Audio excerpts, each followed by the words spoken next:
peut prendre une place très importante, l'innovation, au plan technologique d'abord, parce qu'on voit bien que les modalités d'accompagnement pour conserver son capital autonomie vont être de plus en plus importantes. Et au niveau de la prévention aussi au sens large, puisque là aussi, la technologie va nous permettre d'accompagner chacun en fonction de son profil. Et puis aussi au plan finalement des modalités de financement et de solvabilisation, puisque nous espérons que l'État sera en mesure de mobiliser suffisamment pour prendre en compte cet enjeu, l'enjeu du maintien de l'autonomie. Mais si tel ne devait pas être le cas, nous avons fait des propositions conjointement à FNMF, FFA, pour apporter un financement important, à peu près la moitié du besoin, qui permettrait d'annuler les restes à charge jusqu'au niveau médian des retraites, avec un niveau de cotisation qui serait en fait très atteignable, très soutenable, si l'assurance est déployée de manière obligatoire, ce que nous proposons. Tout ça, bien sûr, si l'État n'est pas en mesure de mobiliser suffisamment, et nous souhaitons tout le contraire, c'est-à-dire qu'il faut vraiment que la mobilisation financière soit à la hauteur de l'enjeu.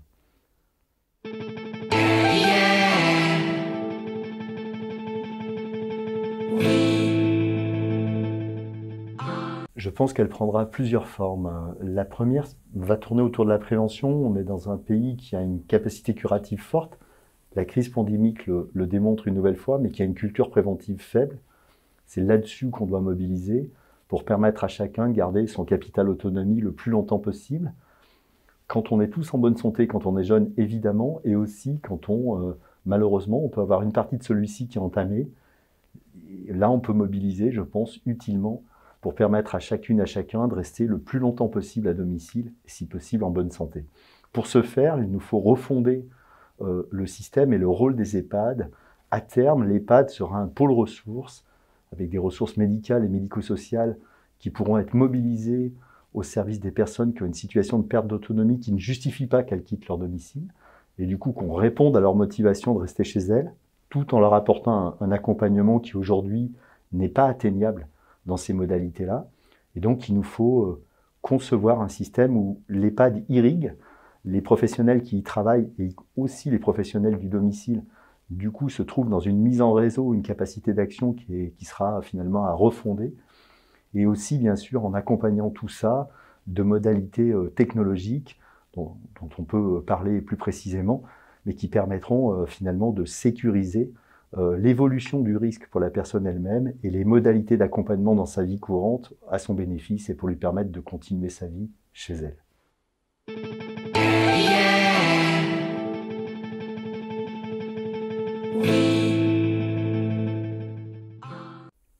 Alors, il y a plusieurs types. On a essayé de faire des propositions qu'on a réunies dans des carnets, comme à l'habitude, qui témoignent en fait de capacités concrètes au service de la population, plutôt que d'avoir une vision éthérée qui n'est pas forcément corrélée aux capacités effectives qu'on peut porter. Pour ce faire, nous-mêmes, on doit démontrer là aussi qu'on est non seulement force de proposition, mais qu'on est en capacité d'action. C'est ce qu'on fait dans ISO Santé, avec à la fois une offre de référence et une offre qui est capable d'initier des innovations au bénéfice de la population, avec toujours une vision inclusive et une vision de la prise en compte de cette société de la longévité de manière beaucoup plus effective dans le cadre d'une inscription sociétale qui est le marqueur d'une structure mutualiste. Et puis je dirais de manière plus large, en conjuguant finalement toutes nos capacités d'action.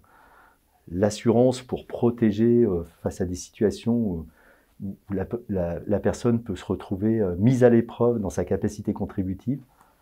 La meilleure capacité de prévention qu'on peut accompagner tout au long de la vie, et aussi finalement notre volonté d'être acteur de la prise en charge au domicile et en établissement pour offrir les meilleures potentialités aux personnes que nous protégeons.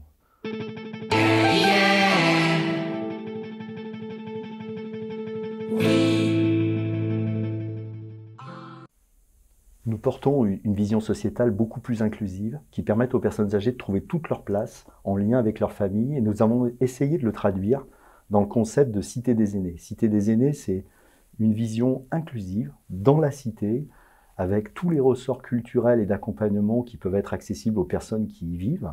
Et donc, à partir de l'objectivation des besoins par les résidents eux-mêmes, par leur famille, avec l'appui de la Cité du Design, on a conçu des lieux de vie qui donnent vraiment, je pense, envie de se projeter pour longtemps. et qui offre aussi de nouvelles potentialités qui situent l'EHPAD dans pôle ressources vers le domicile. La deuxième innovation qu'on a portée dans ce cadre de ce projet, qui est un projet en coproduction, c'est avec l'école des mines de Saint-Étienne, le concept de box des fragilités. En fait, c'est un jumeau numérique du résident. On construit le profil de son risque et on évalue les potentiels d'évolution pour sécuriser en fait le capital autonomie de la personne, lui donner les outils et l'accompagnement qui nous permettront de le préserver. Donc je pense qu'à travers ces nouveaux concepts, on peut avoir des pistes sérieuses pour demain envisager de permettre à tout un chacun de se projeter longtemps à son domicile, en bonne santé, avec le maximum de chances de préserver son capital autonomie.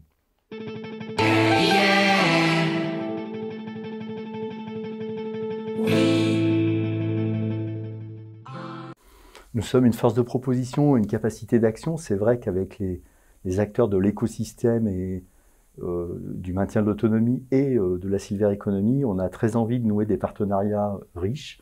Et donc, effectivement, il nous a paru opportun de travailler ensemble, de montrer ce que nous sommes capables de faire, d'écouter ce qui est fait par d'autres, et du coup, d'avoir le bon vecteur pour véhiculer, valoriser et essayer de s'engager ensemble dans des éléments qui permettront de construire l'avenir.